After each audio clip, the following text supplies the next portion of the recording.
Spring has sprung, my guys, so I am so excited to be welcoming you to my April TBR, which is exciting for a number of reasons. So the first reason why my April TBR, well, why April and April reading is going to be excited is because it is the month of the first round of my favorite readathon of all time, which is the Magical Readathon. Y'all already know about this readathon. If you don't, I'll put the links in the description so you can check it out. Y'all know how dedicated I am to this readathon at this point, and I'm so excited that it's time for spring equinox. So if you are unfamiliar with this at all, I will put the link. It's created by G from Book Roast, so I'll put the link to her channel, the announcement for this round, and it's a complicated readathon to get into if you know nothing about it, but G has made a like 101 guide to the readathon for anybody new wanting to jump in at this point. It's like a D&D RPG style readathon where you are somebody attending a magic school to achieve a specific calling at the time that you graduated. So my calling, as always, is going to be demonologist with a stretch goal of necromancy, but as usual I am going to actually be aiming to complete all 12 prompts for this round. I'm just going to do it to make sure that I lock my calling in and then fill in all of the gaps afterwards. Now, as usual as well, I'm not going to be giving you guys my Magical Readathon TBR in this video because we know that I need a little bit of spice, a little bit of mood reading, a little bit of spontaneity in my month to keep me motivated to read a lot. And in April, if I'm going to read 12 books, I definitely need to be reading a lot. So a lot of the prompts that I need as well are randomly generated, where I need to pick a color or generate a number for a title length, and I don't want to do that ahead of time because I want to keep it like in the moment. So a lot of them I can't even fill like right now without having done that, but there are a couple of books on my TBR that will fulfill Magical Readathon prompts, and I will let you know what they are as we go through the TBR. Now, the second reason why April is a very exciting month is that I don't want to make any bold claims because I am filming this pretty early in the month, but I don't think I'm going to be carrying anything over from March into April, which means that we are starting with a clean slate. And not only are we starting with a clean slate, I have already started Path of Daggers by Robert Jordan, which would be my book club book that I would read in April. I'm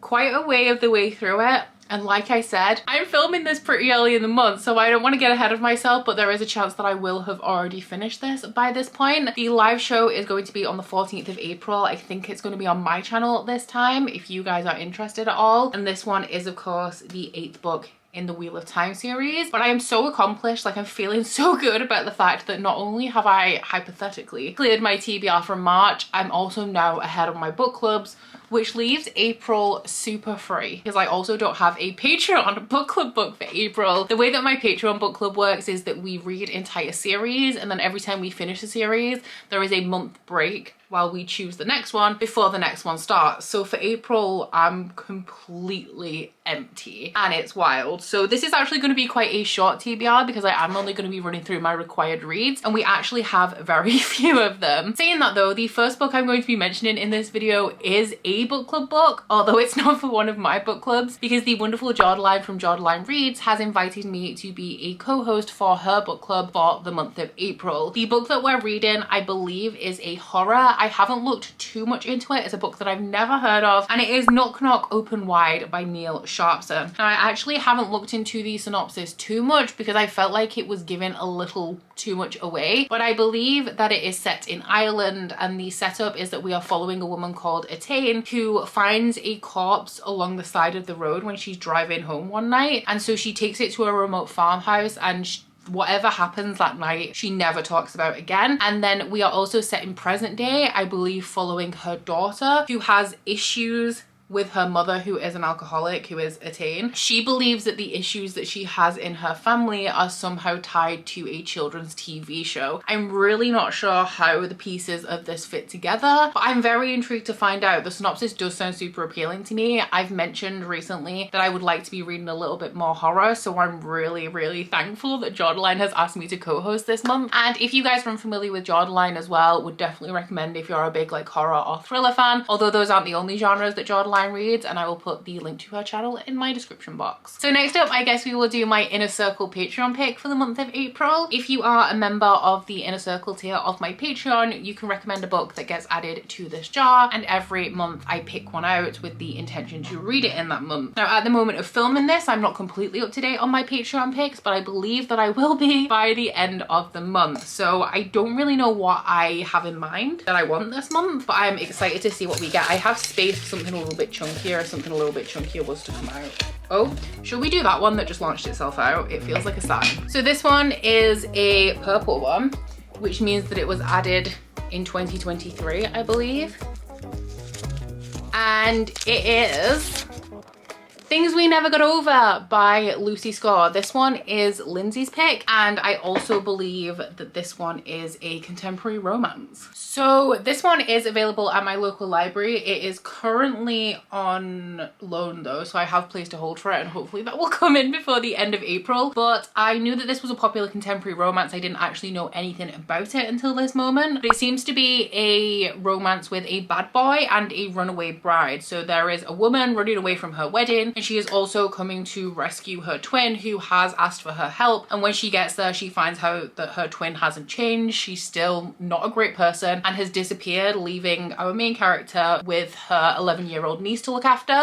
And she somehow gets wrapped up with this bad boy who usually wants nothing to do with anybody. He likes to be alone, just him and his dog, and he somehow ends up pulled into this chaos. And it is, of course, a romance between the two of them. Looking at the Magical Readathon prompts as well, I am going to be able to fit this in for one of the subjects that I actually need. In fact, the key subject to my demonologist calling is, of course, demonology, and the course focus for this year is pacts and contracts, with the prompts being a book that you did not pay for. And as I'm going to be getting this one out from my local library, it fits that prompt perfectly. Thank you very much to Lindsay for recommending this as well. I have been kind of in the mood for contemporary romance recently, but I have so much that I didn't really know what it was that I wanted, and hopefully this one will hit the spot. I am also going to be continuing on with the Poison Study, or the Chronicles of Ixia series by Maria V. Snyder, which I'm currently buddy reading with my friend Beth. And the next book, the book that we're going to be reading in April, is Magic Study. I am super excited to get into this one. I had a really good time with Poison Study in March. It is I don't know if it is classed as YA. It feels very YA, but I don't know if I've heard people like say that it's adult before. I don't know whether it matures as we get through like the 9 books in this, the Chronicles of Ixia in general. But we're following a girl,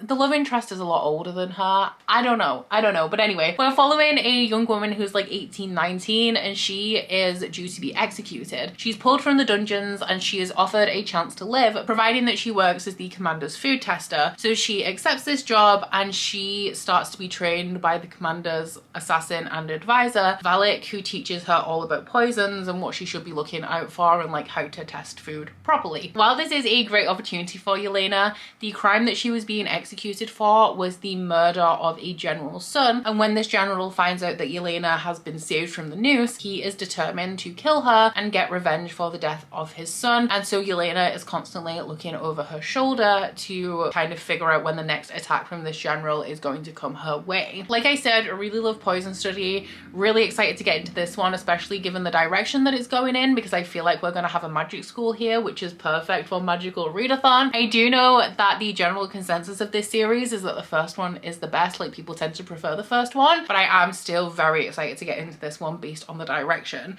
And this one does actually count for one of the prompts that I need for Magical Readathon. This one will fit for elemental studies. The course focus this time around is called Lightning, and the prompt is a source of light on the cover, which, as you can see, we have a candle down at the bottom here. And then the final book I'm going to be adding to my April TBR, I am so excited about, because I have finally made it to my reread of the Stormlight Archive by Brandon Sanderson, which, while we're on the topic, I had so many comments on my March TBR, just as like a little FYI, that there are 4 books in Mistborn Era 2, not 3. I am fully aware that there are 4 books in Mistborn Era 2, but you only read book 4 after Rhythm of War, which means that I need to reread Stormlight first, and the last book of Mistborn Era 2 is not going to be a problem for me until December. So this is one of my favourite series of all time. I still have not read Rhythm of War. That will be my first read through of that book, but I have read Way of Kings through Oathbringer, with Oathbringer being my favorite in the series. I cannot tell you what this series is about because the interesting thing about it is that even the characters don't know what's happening until we get way later in the series, and it has so many little threads to it that aren't actually the plot of the story. Like, the initial setup is that the humans are at war with the Parshendi because the Parshendi have very valuable resources that the humans want, and they came together to negotiate like a peace treaty between them, and the Parshendi assassinated the human, I think he's the king, which has left his brother in charge of this war effort, and all of the main characters that we have in this book are associated with that war in some way, whether it's directly or they're the sister of somebody who's related to it. And that is the setup for the series, but it's not actually what the series is about. So the reason why I am so excited about rereading this one, this is just part 1 of Way of Kings as well. I'm splitting them in half, so I'll read part 1 in April and part 2 of Way of Kings in May. But the reason why I'm so excited about this one, even though it is my least favorite of the 3 I've read in the Stormlight Archive, is because the way that this series starts, all of the characters are in the dark. So as a reader, we will be confused about some of the elements